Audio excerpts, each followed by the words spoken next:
50-50 അനുപാതം അട്ടിമറിച്ചത് സഭയോ എന്നാണ് സൂപ്പർ വേണ്ടയും അടുത്തായി ചർച്ച ചെയ്യുന്നത്. Shri father Jimmy Poochakkatt, doctor Fazal Gafoor ആദ്യഘട്ടത്തിൽ പറഞ്ഞ പ്രധാനപ്പെട്ട ആക്ഷേപമാണ് സഭയെ സംബന്ധിച്ച് ഈ 50-50 അട്ടിമറിച്ചത് നിങ്ങളാണ് എന്ന്. അതിനുള്ള മറുപടി ആദ്യം. 50-50 അനുപാതം അട്ടിമറിച്ചു എന്ന് പറയുന്നതിനേക്കാൾ നമ്മൾ വിദ്യാഭ്യാസ ചട്ടത്തിൽ ഉണ്ടാക്കുന്ന നിയമങ്ങളുടെ വെളിച്ചത്തിൽ നിന്നുകൊണ്ട് ആ ന്യൂനപക്ഷ അവകാശം ഉൾപ്പെടെ വെച്ച് അതിനെ വ്യാഖ്യാനിച്ചപ്പോൾ അത് തെറ്റാണെന്ന് കണ്ട് കോടതി എടുത്ത ഒരു തീരുമാനത്തിനനുസൃതമായിട്ട് പോകുമായിരുന്നല്ലോ സഭ ചെയ്തത് എന്നാണ് എനിക്ക് മറുപടിയായിട്ട് പറയാനുള്ളത്. ഡോക്ടർ ഫസൽ ഗഫൂർ, അങ്ങനെയല്ലത്. നമ്മളൊരു സർക്കാരുമായിട്ടൊരു കരാറുണ്ടാക്കുമ്പോൾ ആ കരാറിനൊരു മാന്യതയുണ്ട്. ശ്രീ AK ആൻ്റണി ഏറ്റുണ്ടാക്കിയ കരാർ 50-50 എന്ന് പറഞ്ഞിട്ട് 50-50 കരാറിൽ 50% പാവപ്പെട്ട വിദ്യാർത്ഥികൾക്ക് പഠിക്കാമെന്ന് പറഞ്ഞിട്ടാണ് ഇത് തുടങ്ങിയത്, ഈ സ്ഥാപനങ്ങളൊക്കെ. അന്ന് ഇതിനെല്ലാവരും അന്ന് ഞാൻ പറയാം, അന്ന് 4 ക്രിസ്ത്യൻ മെഡിക്കൽ കോളേജും MES മാത്രം 5 മെഡിക്കൽ കോളേജ് ഉണ്ടായിരുന്നുള്ളൂ. ആ കാലഘട്ടത്തിൽ മനസ്സിലല്ലേ, നമ്മൾ എല്ലാ സ്ഥാപനങ്ങളും ന്യൂനപക്ഷ സ്ഥാപനങ്ങളായിരുന്നു. അപ്പോൾ നമ്മൾ ഒരു 50-50 യാതൊരു പ്രശ്നമില്ലാതെ പോയിക്കൊണ്ടിരിക്കുമ്പോഴാണ് പെട്ടെന്നൊരു ഓർഡർ സുപ്രീം കോടതി എന്ന് പറയുന്നത്. അത് നമുക്ക് പാലിക്കാം, അല്ലെങ്കിൽ നമുക്ക് എടുക്കാതിരിക്കാം. കാരണം അതിൽ തന്നെ പറയുന്നുണ്ട്, വേണമെന്നുണ്ടെങ്കിൽ നിങ്ങൾക്ക് സർക്കാരുമായിട്ട് കരാറുണ്ടാക്കിയിട്ട് പാവപ്പെട്ട വിദ്യാർത്ഥികളെ പഠിക്കാനായിട്ട് ക്രോസ് സബ്സിഡി വേണമെങ്കിൽ നിങ്ങൾക്ക് നൽകാമെന്ന് പറഞ്ഞിട്ടില്ല. സർക്കാരിന് നിർബന്ധപൂർവ്വം ക്രോസ് സബ്സിഡി നടപ്പാക്കാൻ പറ്റില്ല, പക്ഷേ നിങ്ങൾക്ക് വേണമെങ്കിൽ നടപ്പാക്കാമെന്ന് പറഞ്ഞിട്ടുണ്ട്. അന്ന് ആ സമയത്ത് കേരളത്തിലെ വിദ്യാഭ്യാസ രംഗം മൊത്തം നിയന്ത്രിക്കുന്നത് കേരള കത്തോലിക്ക സഭയാണ്. ഞങ്ങൾക്കെല്ലാം മാതൃകയായിട്ടുള്ള കത്തോലിക്ക സഭയാണ്. ആ കത്തോലിക്ക NSSഉം SNDPയും സ്വാശ്രയ മേഖലയിൽ നിന്ന് ധൈര്യമില്ലായ്മ കൊണ്ട് പിൻവാങ്ങി, അവരില്ല രംഗത്ത്.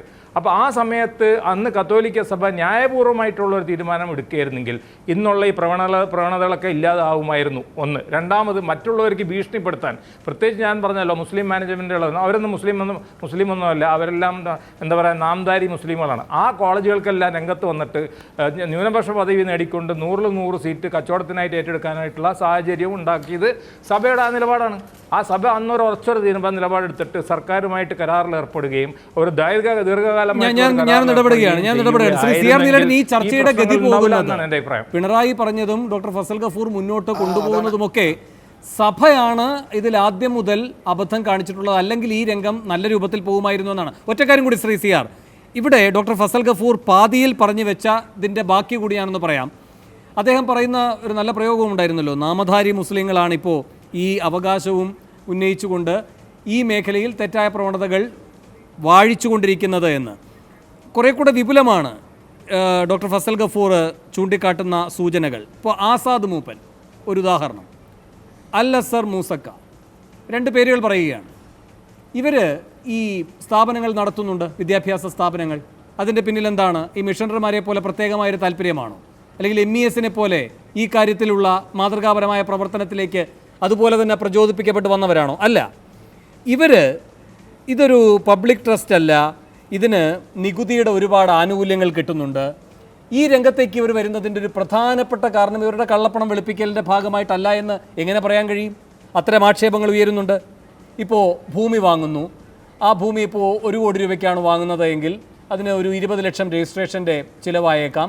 പക്ഷേ ഈ ഇടപാടുകളെല്ലാം ദുരൂഹമാക്കി ഒരു പ്രത്യേക രൂപത്തിൽ അവരുടെ പ്രത്യേക സാമ്പത്തിക താല്പര്യം നേടിയെടുക്കുന്നതിന് വേണ്ടി ബാങ്കിൽ പോയി ഒരു പക്ഷേ 10 കോടിയുടെ ലോൺ പറയുന്നു.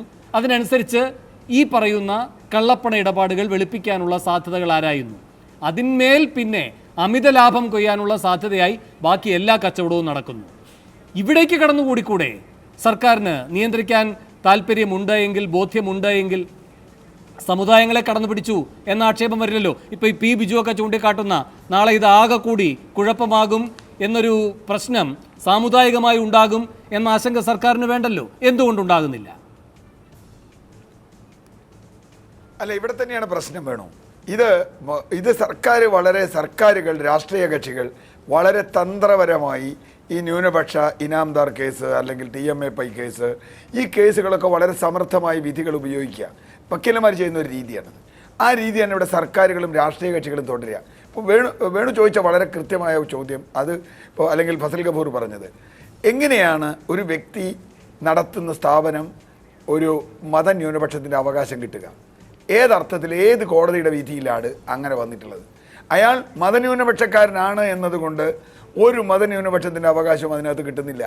വിദ്യാഭ്യാസത്തിന് ആവശ്യമായ ട്രസ്റ്റ് അങ്ങനെയാണെങ്കിൽ ഇപ്പോൾ MBSന്റെ കാര്യത്തിൽ സഭയുടെ കാര്യത്തിൽ ഒക്കെ നമുക്ക് അങ്ങനെ കാണാം.